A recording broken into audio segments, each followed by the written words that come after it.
Hello. Everyone, we're going to get started.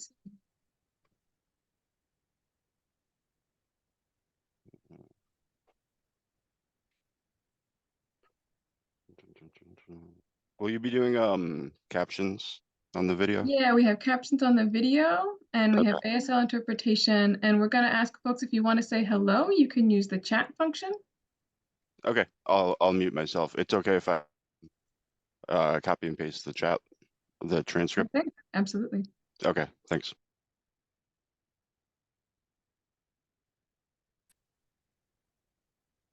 We're going to give everyone a few more minutes to come in and then we're going to get started.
All right, well, we have 50 people here so far, so I think that's a great number to get started with. So we are going to get our webinar started. As you may have heard when you came in, we are recording this webinar, so we'll be able to post it on our site and also send a recording to anyone who is attending. I'm your presenter today. My name is Catherine Stevens. Before we get started, I'm just going to do some housekeeping agreements to keep this webinar tidy and productive for everyone. So just to note, I'm going to ask everyone to stay on mute during the presentation. You can feel free to type your questions into the chat and we will do our best to respond in the chat. And then we'll also pause for some moments for Q&A. So we'll allow you to signal if you have a question you want to ask, and we'll ask you to unmute and ask that question. We'll also try to answer some questions that came through in the chat and maybe where we weren't able to answer directly. Finally, our main commitment is to respect our time here together, try to keep it, productive and on time, and of course, respect each other in that endeavor. So for those of you who don't know, we hope you come to learn. We are Mass Humanities. We create opportunities for the people of Massachusetts to transform their lives and build a more equitable Commonwealth through the humanities. We do this through grants, programs, and partnerships with nonprofits around Massachusetts. And our work is made possible by the National Endowment for the Humanities, the Mass Cultural Council, and the generosity of our donors. In particular, our Expand Massachusetts Stories initiative is made possible with support from the Barr Foundation. So I am joined here by my amazing fellow program officers in our grants and program staff, my colleagues Latoya Bosworth, Reshma Razvi, and Marie Pelessier. And we are also very grateful to have Iris and Macy here doing ASL interpretation. So you can get our contact information on our website. And I also want to make sure I mention that if you have questions today that we aren't able to answer in this webinar, or that are better for a more direct conversation, you can email us simple questions at grants@masshumanities.org and we'll respond. You can also schedule a 45-minute conversation with a program officer if you really want to talk about your project and get feedback on it. You can find links to schedule those 45-minute conversations in our grant guidelines. I've also pasted them onto the slide so you can see what they look like. Okay, so we're really going to get started now that we've done housekeeping and some other details. So this webinar is actually a combination of two webinars that we used to do. We put them all together into one. So we have a sort of a part one of the agenda and a part two I will do my best to keep us moving quickly through it, but not talk too fast while I do that. So our first part of the agenda is really about the application and the questions you'll answer. We'll do an overview of Expand Massachusetts Stories, the grant opportunity.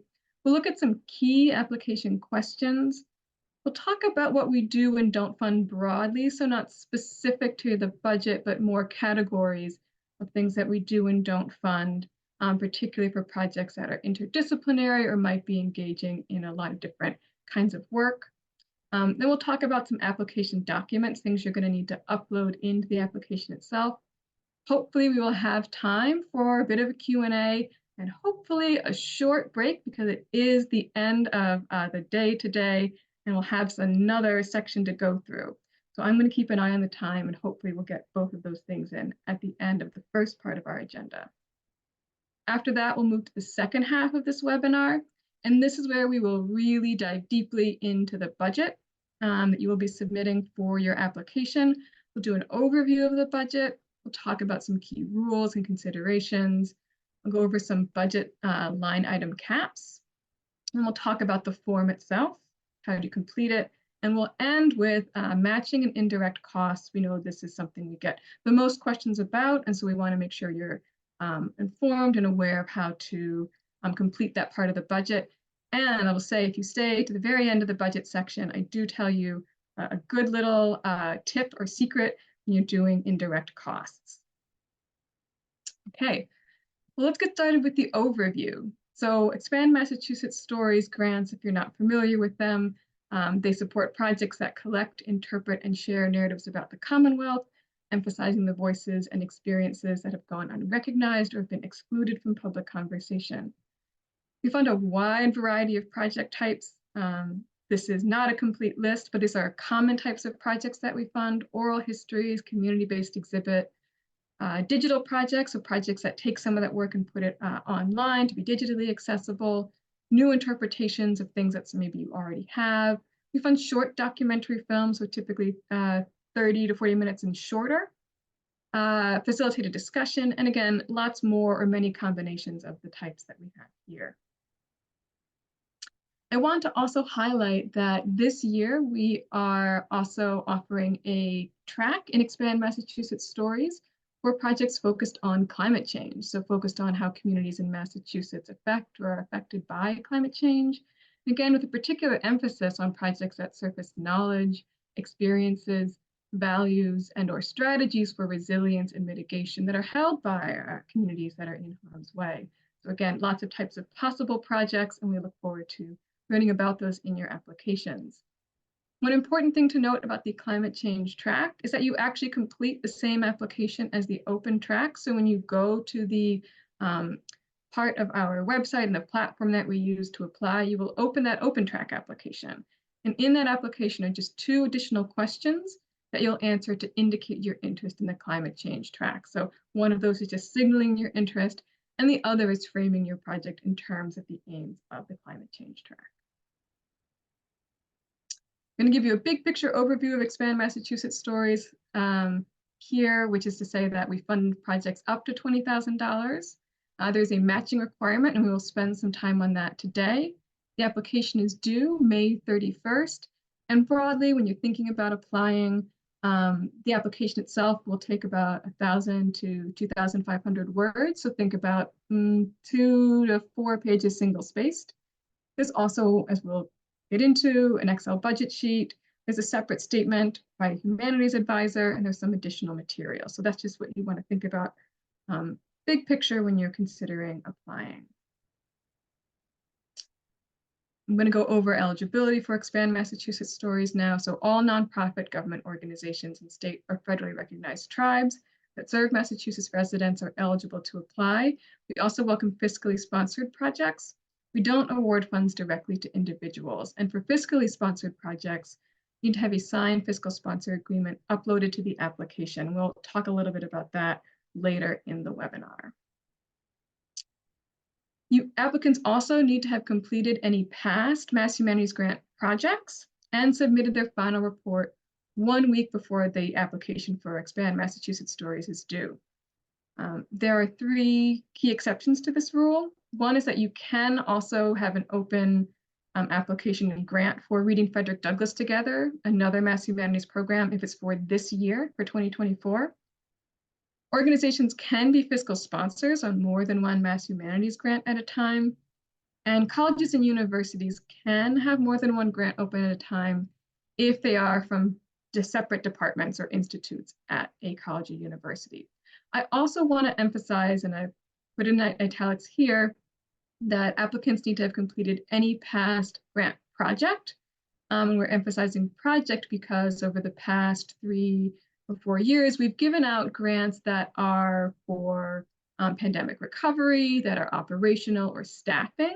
So if you have a staffing grant, that's not considered a project-based grant. It really is a long, a year or multi-year operating grant. And so if you have one of those grants, you are still eligible for Expand Massachusetts Stories. Okay, we're going to get into some key application questions. And I should say, if you've applied to Mass Humanities grants in the past, I hope that I go over some things that just confirm your sense of preparedness. And of course, if you're new to applying for Mass Humanities grants, I hope that going over these application questions is helpful for you as you think about framing your project. So these are the major narrative questions in the applications, questions where you'll be asked to write some information. And I'm going to focus on these 3 today.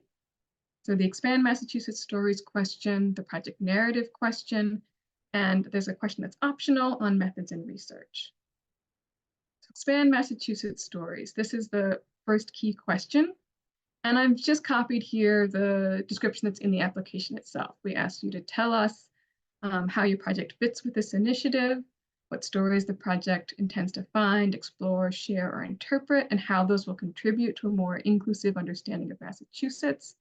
We ask you why the project will matter to participants and other Massachusetts residents, and what participants or audiences will learn about themselves, with their communities that they might not already know. So we ask all these questions in detail, not because we want to intimidate you in the application, but really we want to be transparent about what we're hoping to learn, right? So that you tell us what we need to know about your project. Just to give you some ways to think about this question as you go about answering it in an application, it's your opportunity to explain the why of your project, to make the case for someone who might not know about your the project that you're putting together, the history, the community. Specific is better than general here. The better you can define what you want to surface or share and why, the easier it will be for reviewers to understand your project. We also ask this question, what will participants learn, as a way to ask you to think about the end of your project, right? The participants and the audience. How will they come to understand something about Massachusetts or their specific community in Massachusetts that is not well known or shared? So you can explain your project in terms of how people will engage with it and in terms of the impact it will have on participants, just to say in terms of its public benefit. Next, we ask for a project narrative. And this is really when you get into what will happen in your project. What are the final events, materials, experiences that the project will deliver? How are people going to get to them, access them? How are humanities subjects or methods important to the project and what people experience? And what role, if possible, are people whose stories are being represented in the project's design and implementation? A couple of things I want to highlight here in that question is one about what the final events, programs, materials, etc. your project will deliver question. So we highlight this because Expand Massachusetts Stories grants are project-based, meaning they have a specific beginning and end point. And so that end point is when you are describing your deliverables, that tells you that when you've done those things, right, you know the project is complete. So you can think about it that way when you're describing it. How will you know that the project is done? If you receive a grant and then you can say, yes, we've done these things and we're ready to submit our final report. We want to emphasize that deliverables should benefit the public.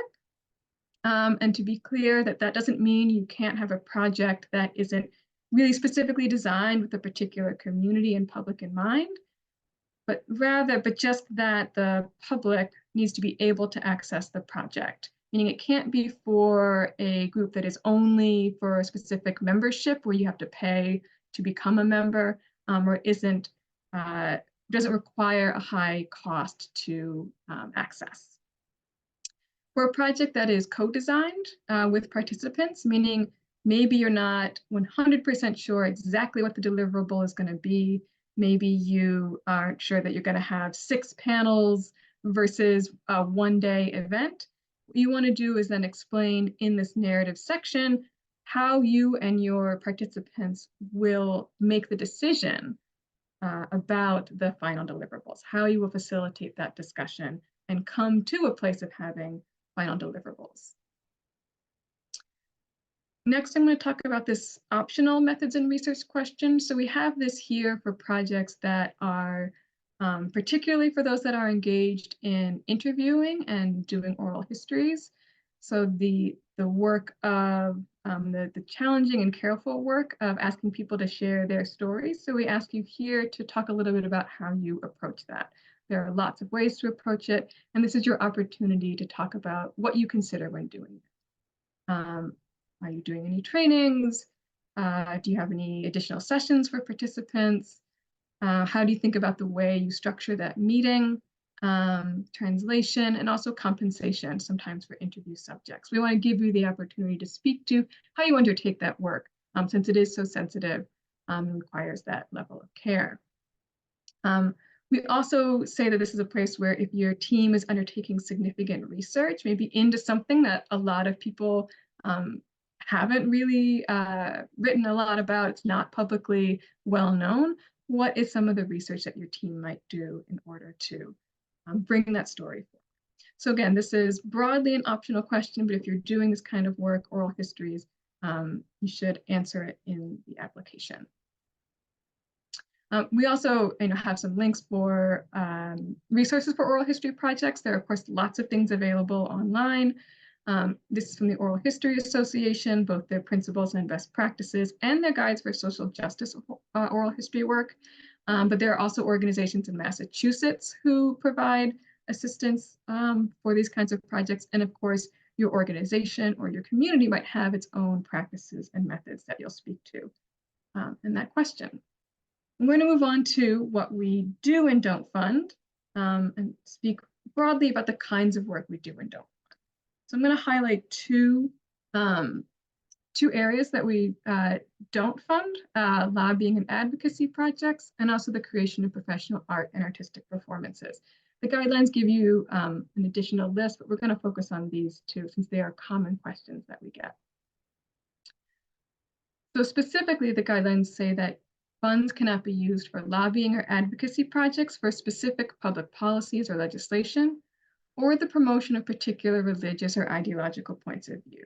So that's what we don't fund, but we want to say that there are things that we do fund. And in fact, we think it's really important for the kinds of work that we fund to be able to engage with political questions. So what we do fund are projects that explore the possibilities and limitations, potential gains or potential losses of any political or policy choice.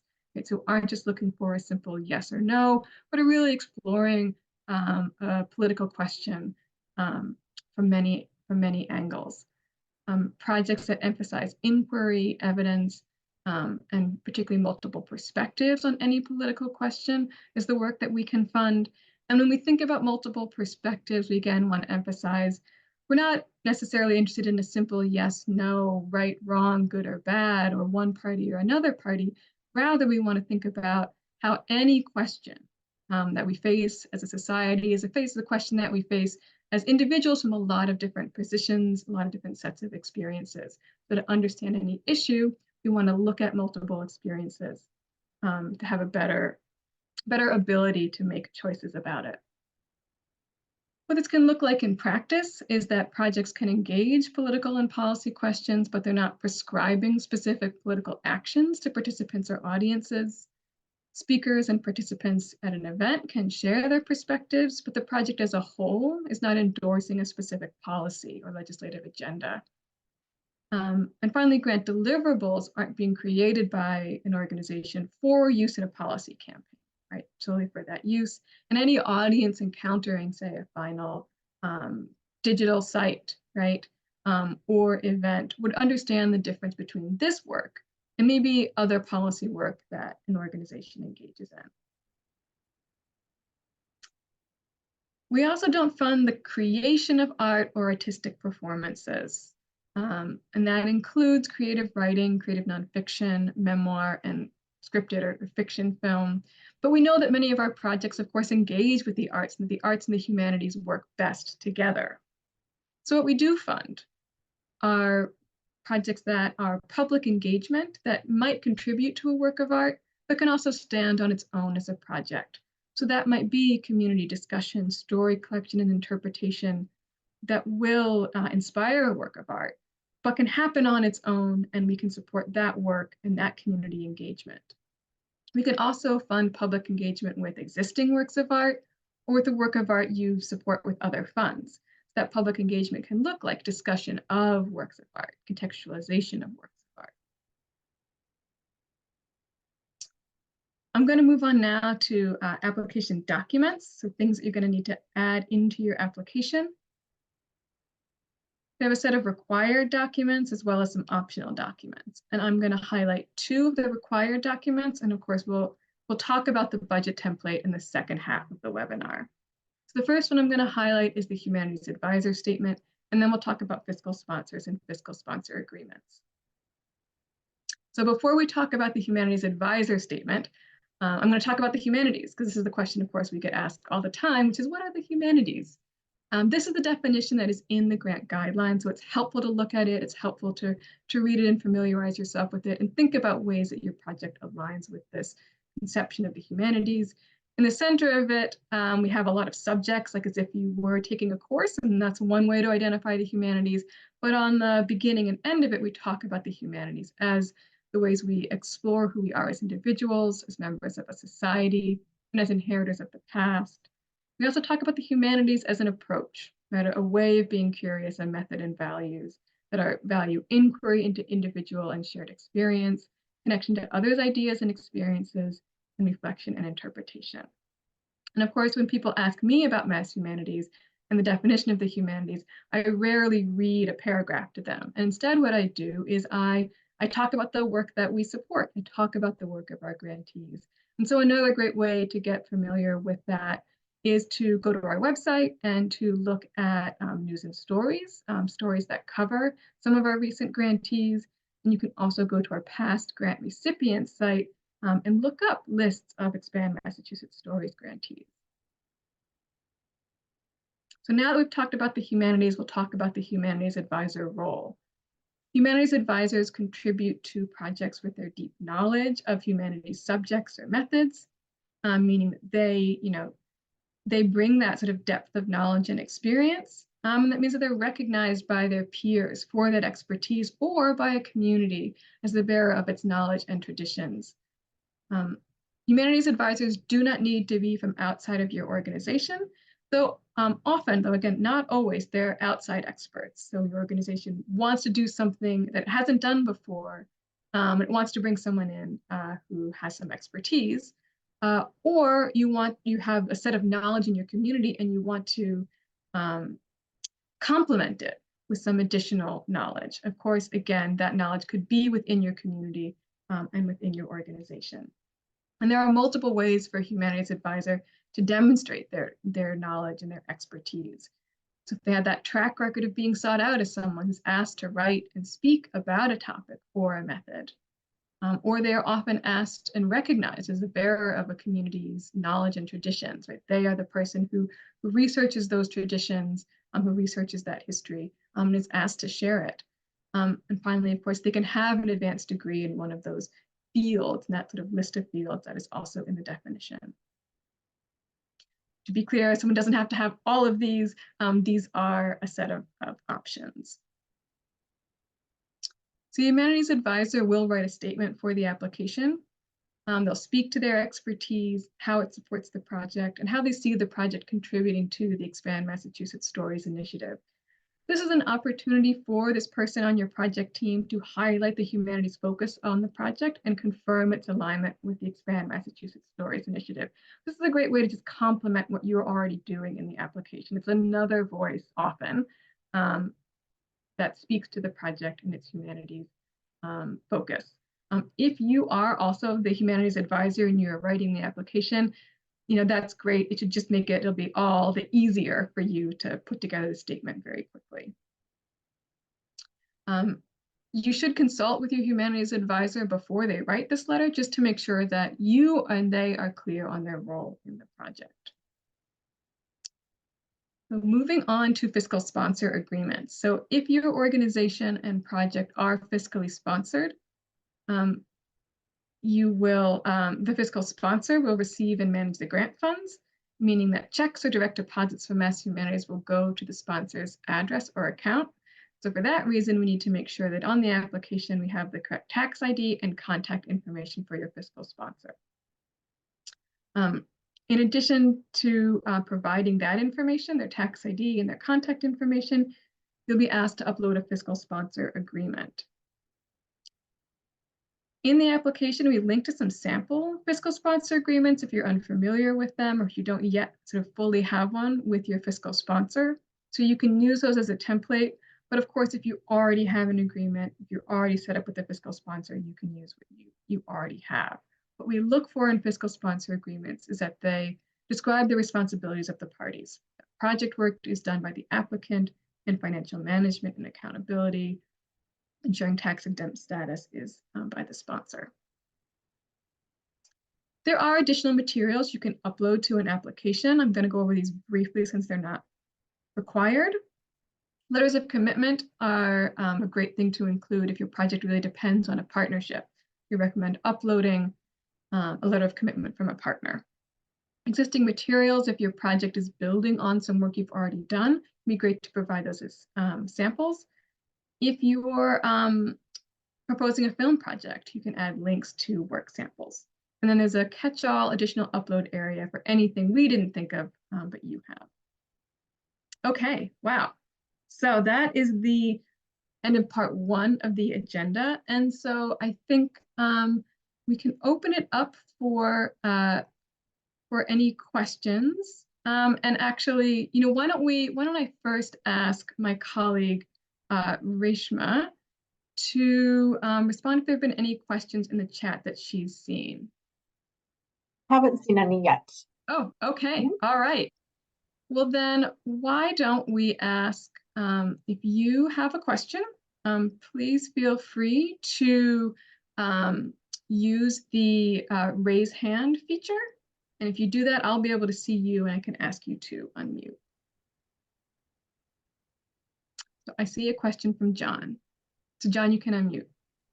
Hi, yeah, I'm just wondering, my project may involve co-publishing with 2 different nonprofits, how that would work with regards to fiscal sponsorship. Would it be one of them would be the main sponsor, and then it would just be sort of secondary, or does that make sense? I can speak a little bit to that. So on any application, there needs to be one applicant.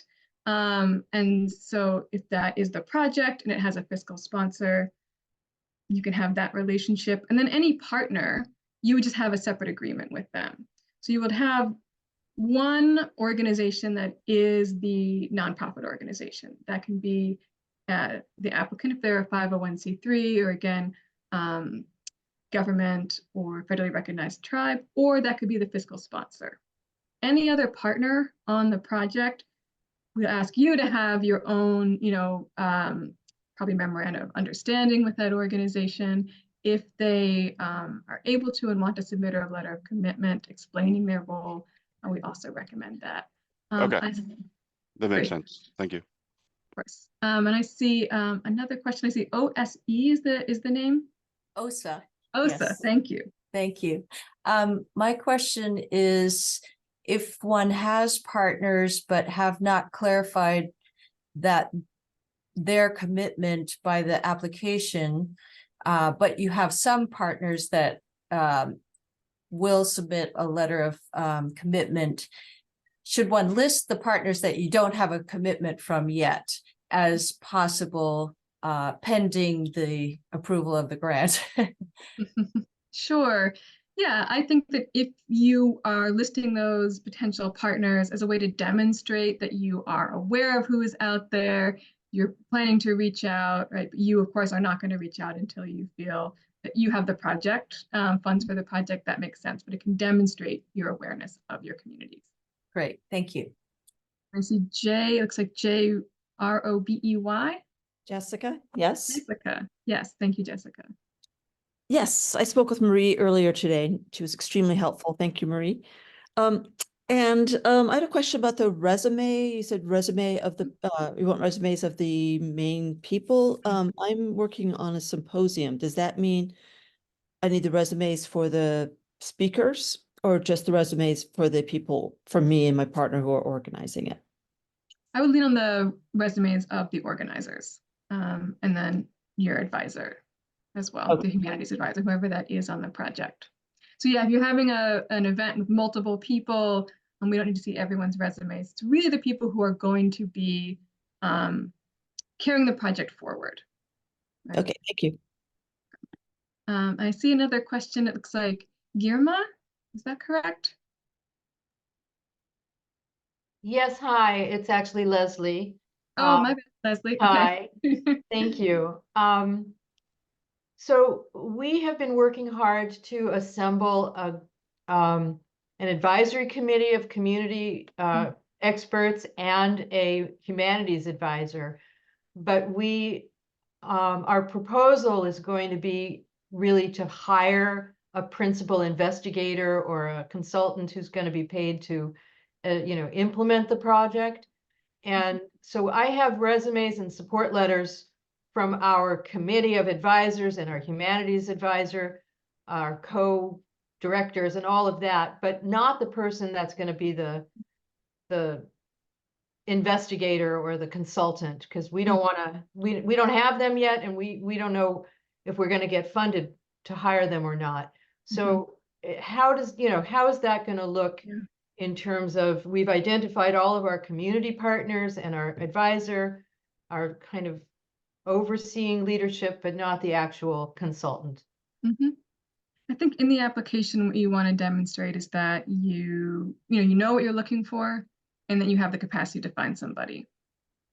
So that's what I would recommend framing in the application when you state that, when you talk about your project team, when you talk about your project narrative, and perhaps even your work plan and timeline. So that work plan and timeline would probably include this period of finding the person and the networks you'll use to do that.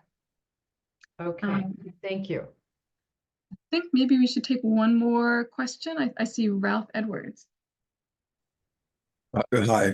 My question is, are there communities or populations that you prioritize for the project? And also, how do you define the populations? Because there are many ways to look at cultures and subcultures in a given community. Yeah, we don't prioritize any specific community. And that's where that Expand Massachusetts Stories question is the place where you define that, right? And you make a case for this is a specific community. This is a story that isn't really well understood. And the better we understand it, the more we understand ourselves as communities. I do see one more question coming up, so I will take one more question. It looks like Greta.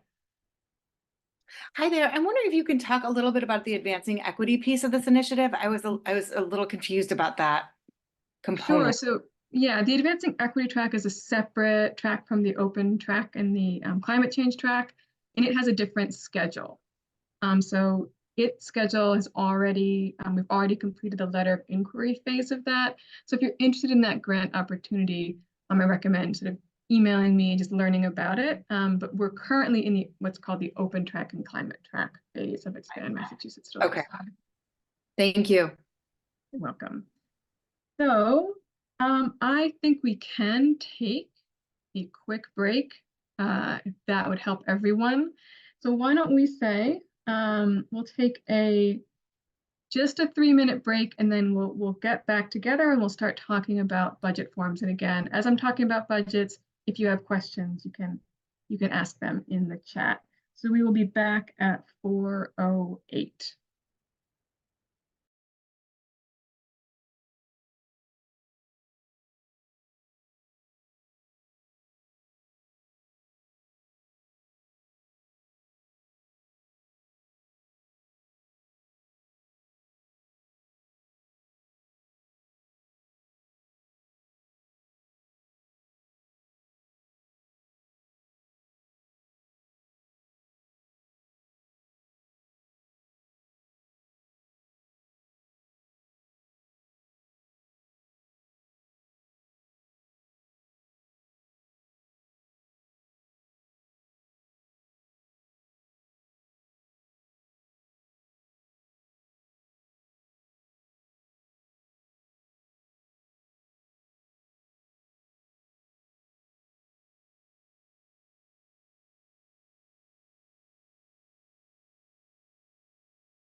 Okay, I think we are ready to get started again.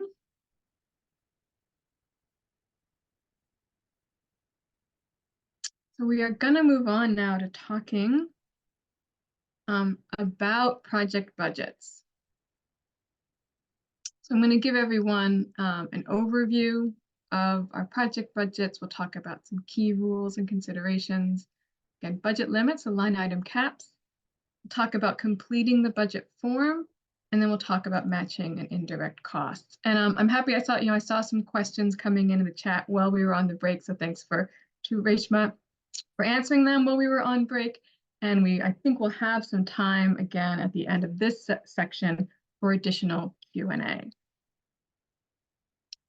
So to get us started talking about project budgets, first I want to highlight the areas to be aware of when you think about putting together your budget. And I'm going to move on this slide actually from the bottom to the top. So the first place, of course, to be aware is the requirements for project budgets section in the grant guidelines. So definitely look there. Great to have it open if you're checking the budget or preparing the budget. What I'm going to go over in this webinar, we'll touch on many of the rules and requirements, but not all of them. So definitely make sure you look at the grant guidelines.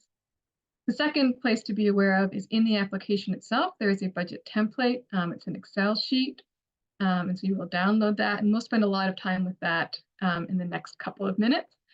And then last but not least is a question, a field on the application form where you enter the total amount you are requesting of Mass Humanities. So those are the three key places when you think about budgets and the application form. So some rules and considerations regarding that. The Excel budget sheet you submit, it should reflect all project expenses during the grant period. So that's going to be things that Mass Humanities will cover. And then you'll have space to talk about or to list areas of your project that you have other funds supporting. In addition, just think about that project budget should reflect the project from the beginning of the grant period start to the end date that you set in the application. We ask you to use the template that is provided in the application. And we also want you to know that if the total that's requested on that budget template, that Excel sheet, is different from the amount you've listed in the online application form, we're going to use the amount that's on the budget sheet, and we'll update the answer in the application field for you. So both of these are on the application. If we look at the Excel template that you've uploaded, and it's a different number than what's here, we use the number that's here on the budget template Excel form, because that's where you've done the most detailed work on the budget. Another key rule and consideration is that Mass Humanities awards requests in full for Expand Massachusetts Stories grants. That means we don't give partial awards, meaning if you request $15,000 from Mass Humanities, we either award that completely, $15,000, or we don't award funding. And so considering that was really important to just try to make sure that your budget really lines up with your application narrative. There aren't costs in your budget that don't have a clear connection to the narrative, and vice versa. Our guidelines go over these lists of things that we cannot fund. Some of these we talked about earlier.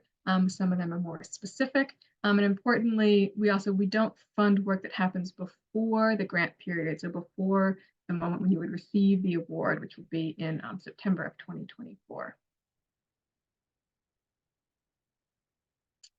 I'm going to go over some budget limits, so line item caps. Again, this is in the guidelines, but it's helpful to highlight it here. So for speaker stipends or honoraria, we fund up to $500 per speaker per event. If you have a speaker that might require a higher fee, that's a place to look for additional funds from additional sources. For receptions, we fund food costs up to $300 per project. And I want to be clear that a reception is a specific kind of event. So that's a kind of celebratory event, maybe at the end of your project. You invite your dignitaries or maybe your community. You have a small party. But we do support food costs when they're really necessary for participation in a program. Right? So food costs beyond receptions, we simply ask for a reasonableness standard If you're providing food for, say, lunch at a workshop or food for youth in an after-school program, right? That's food that enables participation. So we ask you to, to make the calculation of what feels like a reasonable cost based on your need for the project budget. For lodging, we fund lodging up to $250 per person per day. For travel costs, since they vary so greatly, we again have a reasonableness standard. For travel costs for project personnel, like maybe out-of-town speakers. Do know that Mass Humanities rarely funds international travel, so that'd be really essential for your project to request funds for that. We encourage you to rent equipment, so this comes up a lot for filmmaking projects. We can fund up to $1,000 for the purchase of equipment that you're then going to keep and reuse, but for many of those projects, actually rental is more cost effective. I'm going to move now to completing the budget forms. I'm about to show you a slide that has the whole form on it screenshotted. So forgive me for anyone who's looking on a phone. I know it'll be a little bit hard to see. So this is what the whole form looks like. And I'm just going to kind of walk us through it, show you the basic structure of it in case you're unfamiliar with it. So up at the top are instructions, and they kind of explain the form again for you. And we've tried our best to color code things. We have our rows, and these are your kind of cost categories. The columns are funding sources. The blue columns are Mass Humanities, so what you're going to ask Mass Humanities to fund for your project.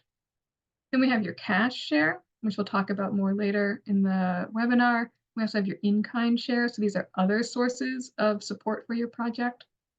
And then in yellow, we have where everything totals up for your project. At the bottom of the form are a couple of formulas that will check some of the budget rules that we have. There's another reason why we asked you to use this form. We've tried to do some preparation of it to make it, to help you meet the budget requirements. So to complete the form, we ask you to download it to your computer, save a copy, complete your answers on that saved copy, and then of course, upload the saved copy to the application. I do recommend renaming it so you don't wind up uploading a blank template. It happens to everyone, so make sure you try to rename it. The template, just so you know, also provides an example in gray, right? So this will just kind of give you an example of how you would fill it out. So you can use that as you go to fill it out. So as we take a closer look at the template, you can see that each kind of cost or each funding source has two columns. One is the actual amount, so just the numbers. And the other is an explanation field. And here's where you do a brief explanation of how you came up with that number. In the cash share column, you can also add the source of that cash. That could be your organization's operating budget, but maybe it's also another grant that you've applied for. Okay, we're moving into matching and indirect costs. So Expand Massachusetts Stories grants the open track and the climate change track require a one-to-one match. What this means is that Mass Humanities funding can cover up to half of your total project costs. The other half of your total project costs need to come from other sources of support, and that's called your cost share. If you're unfamiliar with matching, with this phrase one-to-one match, that's what it means. Half of the project costs can be covered by Mass Humanities. The other half have to come from other sources, or more than half, right? It can be much more than half if that's the structure of your project. Those other sources take two different forms depending on how the support is given. One is called your cash share, and the other is called your in-kind share, and we'll spend some time with that as well. But before we get into those, I just want to make sure I show everyone on the form itself just where we look for that information. So here's your Mass Humanities requested column, the total amount. So here's an applicant asking for $20,000. And then, of course, the total, if it meets that matching requirement over here, the total project costs would be at least double this amount, so $40,000. So $20,000 requested of Mass Humanities, additional sources of support in these additional columns, totaling $40,000. And then we do have one of those formula checks on the sheet that should say yes, if indeed it meets that requirement. So some of those potential sources of additional support for your project, or one of them, is your cash share. And so cash share is when actual money changes hands from your organization to someone you are paying for a project cost, right? With funds that don't come from Mass Humanities, right? So that's cash changing hands, money changing hands. You're paying a vendor, you're paying an advisor, you're paying a consultant. At least 10% of your total cost share requirement needs to be from cash. It needs to be this money changing hands from your organization to another in order to pay for the project costs. So just to show you again how that will look on the form. So again, your cash match, at least 10% of your cost share is a cash share. So if we do a little tiny bit of algebra, I think we can do this today. If you request $20,000 from Mass Humanities, then your cash share is going to be at least, and if anyone wants to put in the chat, they can, not to make everyone flash back to their, fourth grade math class, but your cash share would be at least $20,000, right? So that amount of money that is going to be paid toward the project that doesn't come from Mass Humanities has to be at least $2,000 if you request $20,000 of Mass Humanities. The other kind of support for a project is called in-kind support. So in-kind support is a cash less donation. So it includes things like free use of facilities, supplies donated to a project, volunteer time, and in your budget, you'll be asked to determine the cash value of those donations. So for example, let's say you have a project and a local art center that isn't your organization donates their theater or your film screening. You could calculate their donation based on their usual rental rate. Say it's $150 an hour, right? And we would recommend you get documentation of that rate, and they're allowing you to use the space. So you would then enter that in one of these in-kind columns, right? Space rental. So if 10% of the match has to be cash, that means up to 90 can be in-kind. And I also want to highlight that I'm using the maximum amount for Mass Humanities here, $20,000. But of course, for a project that requests less of Mass Humanities, the totals on your cash share and in-kind share would be less. So that's the basics of matching. And I'm going to move on now to indirect costs. So indirect costs, I want to highlight, this is an optional part of the budget. You don't have to request them if it doesn't make sense for your organization, but for many organizations, it's actually really important to request indirect costs. So I'm going to go over them a little bit. So indirect costs are often called overhead operating costs, meaning they're costs on a project that you can't like directly assign to like a moment. But they're necessary to do things like keeping the lights on while staff is working, or managing financial transactions, covering insurance, things like that. So you couldn't say, oh, 15 minutes of my accounting software, I'm gonna decide how much that costs and it goes into the project. Instead, what you do is you claim indirect costs. You use this indirect cost calculation. So Mass Humanities funds can be used to cover a portion of your indirect costs. Again, you're not required to do this. It might make sense for you, particularly for an organization with, with the building, with software, with funds. You're all volunteer. You don't have to do this calculation, but again, you're welcome to. So in the budget form, you'll see that we have a row here that's just for indirect costs, and we'll talk about how you use that row. So you calculate the indirect costs that you're going to claim on the project as a percentage of the total direct project cost you are asking Mass Humanities to fund. So the total direct project cost, that's everything that you're kind of line item thinking of that you're going to pay directly for or is directly donated to the project. The total of that requested of Mass Humanities, take 10% of it, and then you add that to your total project budget. And that 10% covers your indirect costs. So for example, if an organization seeks $5,000 in direct costs from Mass Humanities, like renting a space it doesn't own or paying speakers and printing flyers, using that 10% rate, we'll calculate its indirect costs as, of course, $500, 10% of 5,000. Importantly, that means its total funding request of Mass Humanities is that direct cost plus that indirect, meaning that the amount requested on the budget form and that total on the Mass Humanities request on the Excel template is $5,500. So direct plus indirect together. Just to show you what that looks like on the form itself. So everything between these two gray areas are your direct project costs, right? Those costs that you can directly assign to the project. And then they total up here into this gray area here, and that's your total direct project costs. Here in this final blue row, we have the 10% calculation that you can do. And of course, it all totals up here. Now, if you are thinking, well, I want to request $20,000 of Mass Humanities, I want to request the maximum of the grant, and I also want to capture those indirect costs, what is the total direct costs I need to request such that when I take 10% of it and add it back into the direct costs, I get $20,000. So if you're already thinking about that algebra and that math, I want to commend you. It's great to know that those skills are useful on humanities projects.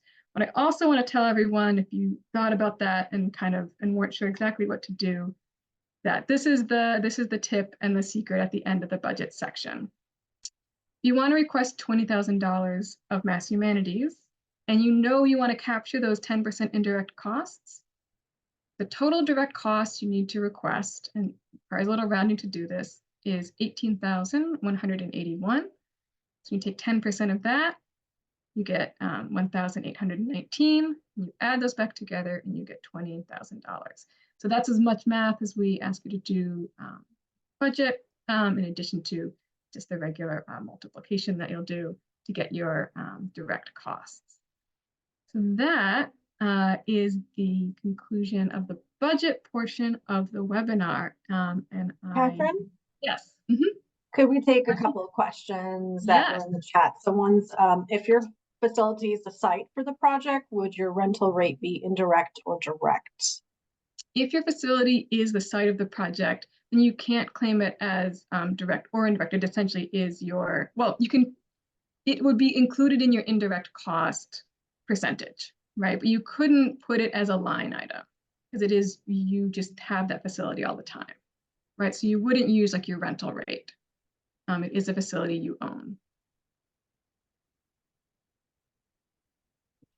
And a question about including contingency for unanticipated costs instead of indirect costs. We don't have a line item for contingency.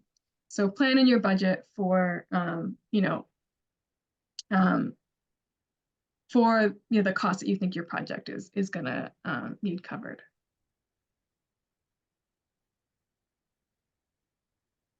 Any additional questions from the chat?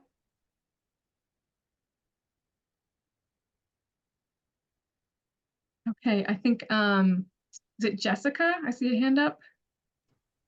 Yes, that's me. Thank you. Great. I noticed you do have a line item for the humanities advisor. Do you recommended amount, or what do you recommend we do? I mean, it's nice that we're giving them, bribing them with a bit of money, but do you have a recommended amount for that? Is there sort of a standard? It varies project to project because that role varies so much project to project. So it really is something that you would, talk to the advisor about. And again, if that's someone within your organization, that'll look different than if it's someone external. Some advisors can donate their time, some, need to be compensated. So we don't make any recommendation there, and it really should just align with your project. Okay, thank you. I think John had a question. Yeah, I had a question about what counts as volunteer work versus other. So for example, I'm expecting to need to consult like an environmental engineer on this project. If they were to offer their services pro bono, could that count as an in-kind donation at their normal billable rate, or would it be considered volunteer time? So volunteer time is an in-kind donation. That's one form of in-kind donation. Volunteer time, specific services, actual material things. So yes, in that situation, you would ask them what their usual rate is, have an exchange with them where, you are clear on what the cost, of that rate is, and have those records and included in your in-kind columns in the budget. Okay, yeah, thank you. That answers my question. Great. And forgive me, I forgot how to pronounce OSE. No problem. It's OSA. It's OSA. very non-intuitive, so yeah, no problem. My question is, I know that the making of art is not covered, even though, even if it's part of the storytelling process, but could it be considered an in-kind donation? If your organization is not directly paying for the art that's created, but rather someone is, I think if the art creation is happening like during the project period, then it could be considered potentially an in-kind donation. But if it's already happened, right, then I think it wouldn't really make sense as an in-kind donation. That makes sense. So if someone is, right, like a poet is giving a reading for free, I think that could be an in-kind donation if they usually charge an amount for that, right? Okay. And in the same way, let's say you're getting funding from an outside source to pay those artists, because it's not covered through the Mass Humanities. Would that be okay?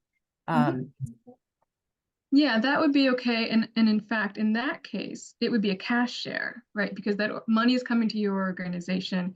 You're paying an artist with those funds. We're not covering that cost, right? But your organization is paying for that work. Got it. Okay. Boy, one really has to think about this stuff. I see Cecily. I'm planning a project that involves oral histories that would be collected by a graphic designer and artist who considers herself a visual storyteller. So she would be collecting oral histories. The oral histories would end up in our public library's archive.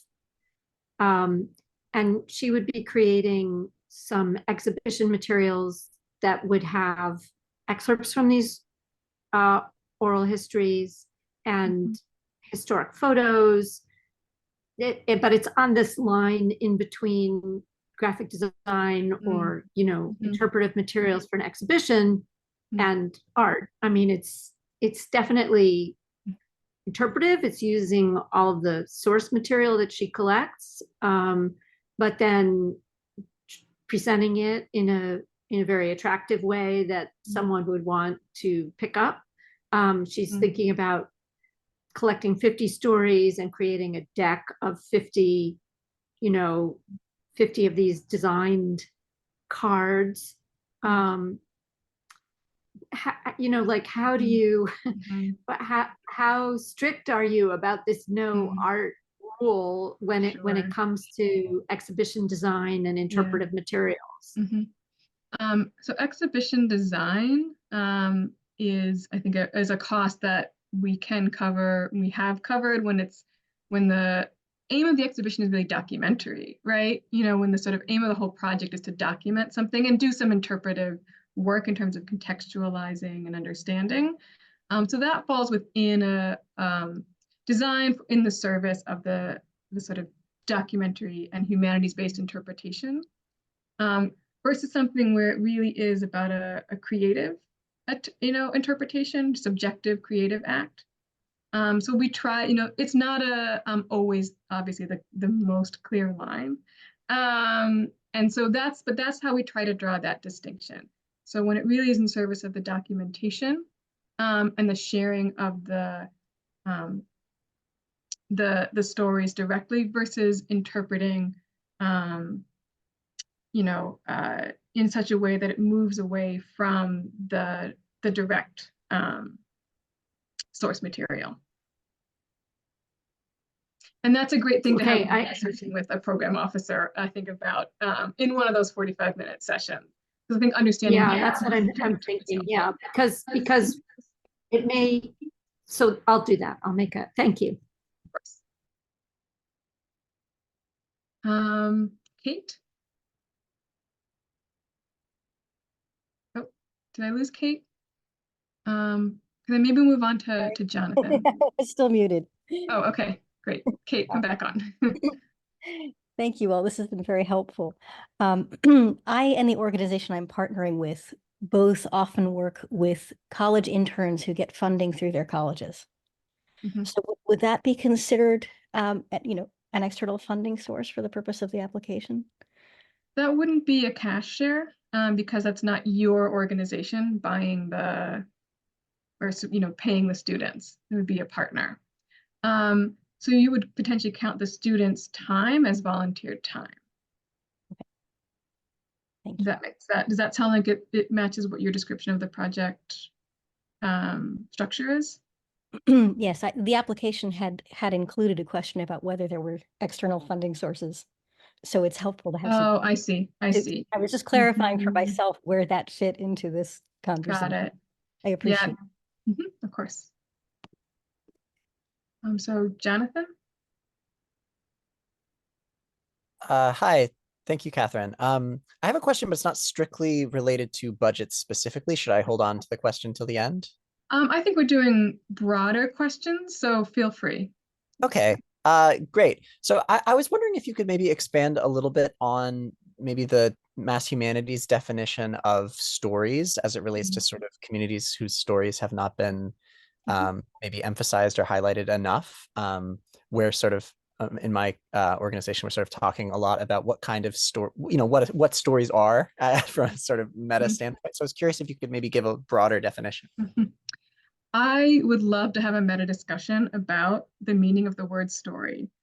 My sense is that might be a better conversation, again, with the program officer and with a specific project. As I said, when I talk about our work, I can give definitions, but I really often just talk through the work itself, the projects. So that's what I would recommend to avoid this webinar going very long and me giving some very long-winded explanations of what I think a story is. Thank you. So Jen? Yeah, hi, thanks. I have a quick question about the art issue again. So our project is in part about professional development and curriculum for teachers, in which the final deliverable is the students being able to create eco-memoir and eco-speculation sort of based on Massachusetts data and information about climate change.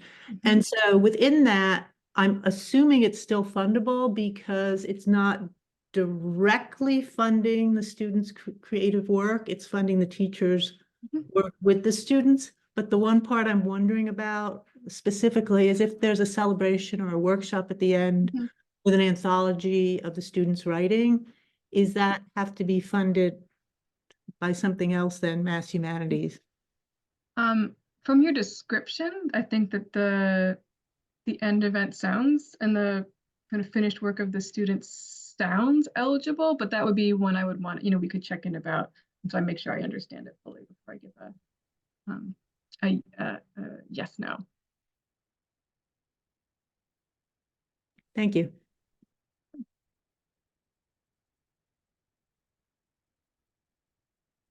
I'm going to get it right this time. Osa? Bravo. So again, about this art business, because now with this previous question, we're doing an exhibition where we're inviting the community to create art that expresses their experience with climate change and or ideas for what would be possible if all the city followed the climate action plan according to what they're going to receive. So they're responding to the climate action plan in a visual or a literary way. So they're engaging with the climate action plan real time or for this exhibition. And so what the idea is that this artwork is going to help inform the climate action plan, also help people more specifically engage with it. And so that's what's going to be exhibited in this exhibition. So it's really about the climate action plan, and it's sort of a dialogue with the climate action plan and the artist and then the public. So it's a little different twist on art, but that's, I figured I'd throw it out there. I mean, I think the way to think about it is in terms of the holistic as a project. Is it primarily for the creation of art, or is it really about public engagement with, you know, complex questions, you're having discussion, and you're getting to engage really deeply in the issues themselves, and hear from different people's perspectives. And so again, on specific costs, you know, if you want to check in over email about something, I think that might be the way to handle that. Great, thank you.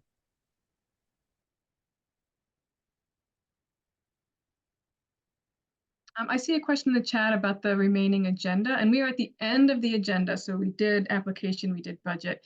So really we're taking time for questions. Once it feels like we've answered as many of your questions as we can today, we will conclude the webinar, but we will follow up, of course, with a recording of it. To the degree that we're able, if we see that there are common questions, we may put together, you know, an FAQ of things we weren't able to answer today.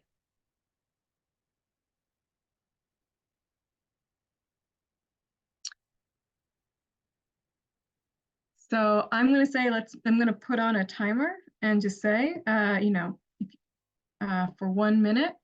And so if you have a question, you know, you've got a minute to kind of get it going. And if you have it, we'll definitely take it in this minute. And then if not, you know, we will conclude the webinar. And of course, if you have questions, you can follow up. Catherine, do you want to put the slide back up that has like our email or Sure. Yeah, just one of those in case people want to reach out. Thanks. So what we have on the slide is actually the link on our site where you can find all of our emails and contact information.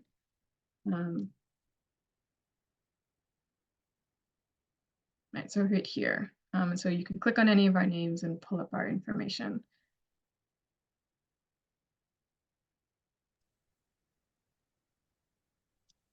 It looks like we got a couple more. Oh, I see some hands questions. You're raised. right. Thank you.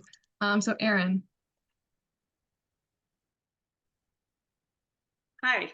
It sounds like engagement is a really top priority. And so I'm curious if there's certain types of public engagement, I should say populations. Like, for example, are there age groups that maybe you get tons of proposals to engage in high school students and there's kind of underserved populations for engagement, if that makes sense, or if that's just not necessarily one of the lenses that you're using?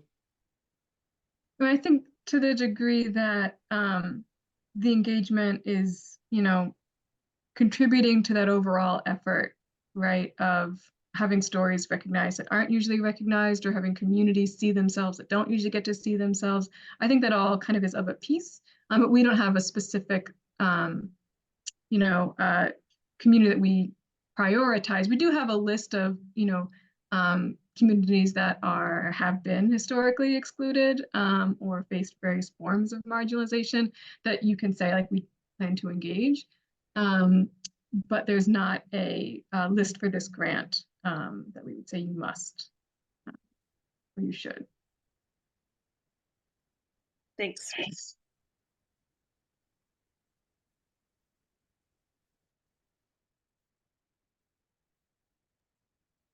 I see a question about the percentage of cash contribution that is required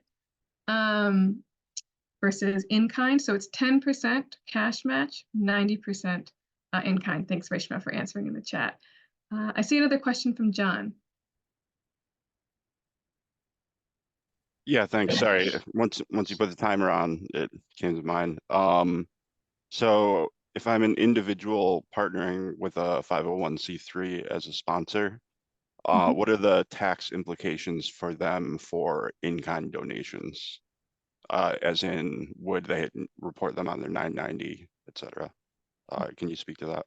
I don't think I can speak to that. I think that's something that the fiscal sponsor, certainly should be aware of and should know how to do. And when you're looking for a fiscal sponsor, you certainly want a fiscal sponsor that understands how they record your work and any donations on their own reporting. And do you know, could these in-kind donations be considered tax deductible donations by the donors? Again, that's something that the donors would need to decide. Yeah, I did my taxes on April 15th, so you probably shouldn't ask me any questions about doing your taxes. Okay, yeah, that's when I did them too, so. All right, thank you.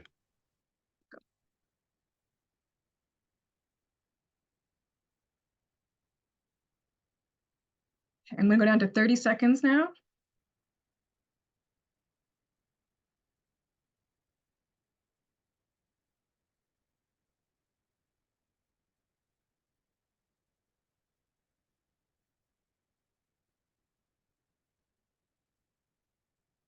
Cecily.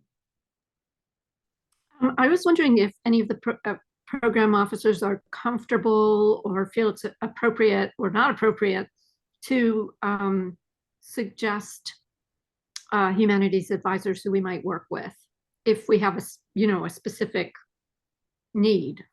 In a conversation, we can make suggestions, but we are limited in our knowledge. And of course, we often say that it's best to really work with someone who you have a relationship with, who you've researched. So, we do our best in our consultations to give suggestions, but we're not always able to. And a suggestion might not always be the right fit for your project. Sure, no, I understand that. But years ago, I did a project that was funded by MFH, and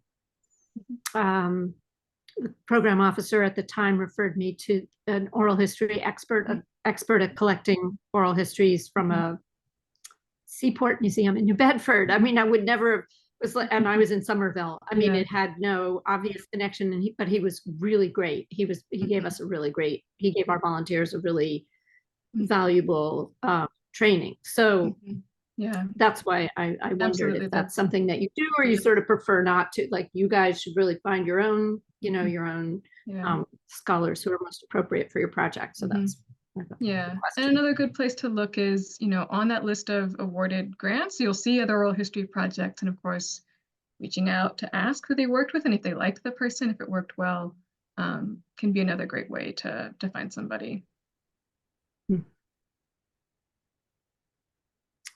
Thank you.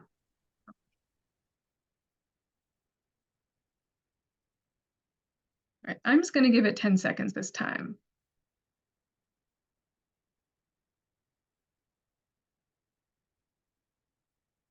Erin. I'm guessing this might be online somewhere, but is there a timeline with due date, grant term, et cetera, that's somewhere online? Yeah, I mean, the grant guidelines are the best place for that. And when it comes to due dates or the time period of the grant, we make the awards in late September, and then the grant periods are typically 12 to as far as 16 months. It can be shorter than that, of course. And the one thing to know as well is if you're planning an event, you want to fund an event, that event needs to happen at least 30 days after the award date. And that's to just allow for time to recognize Mass Humanities at the event. Thanks. Right. I feel like it would be silly to go to 5 seconds, but I will. So we're going to do 5 seconds. Then if I don't have another question, I'll say thank you all. And I will conclude the webinar.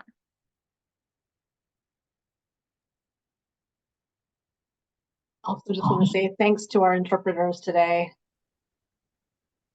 Yes, thank you to Macy and to Iris, who've done an excellent job. And we did get to 5 seconds, and I didn't see another question. So thank you to everyone for your questions. Thank you to Reshma for answering questions in the chat, to Marie and Toya for helping us out on tech and answering questions. as Reshma said, to our interpreters. And I look forward very much to learning about your projects. We all really enjoy the conversations we have with you and getting to learn about the really amazing work that you all are doing. So thank you, everyone. And there is a thank you slide. Oh. On that note, have a good afternoon, and we look forward to being in touch.